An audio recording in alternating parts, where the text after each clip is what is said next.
everybody, it's Ben in Beta, and I have a little Tacoma update video for you today. We're out on the trails.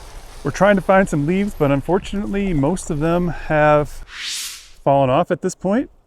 So we're going to try a couple other trails and see if we can find some. But we just got back to Colorado and basically just wanted to give you an update on gas mileage and how things were going with that. Also wanted to give you an update on the transmission. We're out here using 4-low. I'm not having any issues with the transmission whatsoever. So I think that's good. We'll see what happens in the future, but so far so good on that front. But let's check in on the gas mileage and one other update that I had for you on Android Auto on the trip. Since I got the Pixel 9 Pro, Android Auto has performed pretty much flawlessly. I don't know if I've had more than maybe 1 or 2 small connection issues with it, and it's connected both wirelessly and wired. I didn't have any of the issues with it just stopping working like I did with the Pixel 8 Pro.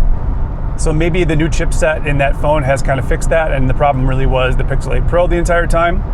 But everything's working really good with it, and I'm very happy about that because obviously that's a pretty big deal for long trips and being able to know where you're going and all that kind of stuff. The music has been fine. I haven't had any dropouts on the wired connection, and that was a problem sometimes with the Pixel 8 Pro. Anyway, that's good, and I'm happy with how that's performing for me. And also it's connected wirelessly for short trips pretty well too. I've had a couple times where it didn't want to connect, but I'm also always plugging in at this point.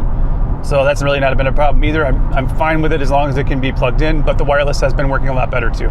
Then in terms of updating you on the trip mileage and things, I've basically been hovering right around 19 miles per gallon. On the trip back from Wisconsin, I got 18.8. That's basically that entire trip. I reset it right after I left Brian's place. So from Wisconsin to here, I got 18.8. Previous to that, I got about 19.6 when I was at my mom's house, just driving around there. I did do a pretty long drive to Green Bay, and that was into some wind. So that particular day, I didn't get great gas mileage, but overall, it really hasn't been too bad.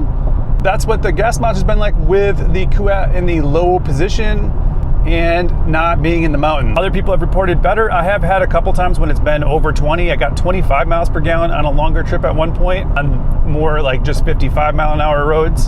So it was actually pretty good there. But once you're going 70, 80 miles an hour, then it typically isn't as good. Now that I'm back in Colorado, I will reset that again and add a new update. And something I did learn here that I didn't know when I first got the truck: if you hit clear data, that clears everything out of the system. You start from scratch. If you hit update, it creates a new bar instead, and that bar will give you your gas mileage for that portion. And then those bars will tell you like which one was your best grouping. So if you want to do a longer trip or something like that, that's actually how you do it, is with this update button. I didn't understand that when I first got the Tacoma, but now I do. So that's a little tip for you if you're not sure what that's all about. I'm not really sure why they can't just do like trip A and trip B, that kind of thing, but they don't do it that way. So what are you going to do? And then one more gas mileage update for you. With the Kuat rack in the low position, I was able to get about 2 miles per gallon better on these same trails that I've run in the past with a fully loaded truck with a tent at the back. So I don't know if that's helpful for people, but that's kind of where we're at, about 2 miles per gallon better, about 19 and a half, something like that, all the way up into the mountains here in the exact same places I've been going all summer. So hopefully that's helpful for you if you want to know more about gas mileage with a Tacoma with a tent and no tent in the back. But thank you so much for watching. Remember, live your life in Beta, and we'll see you next time.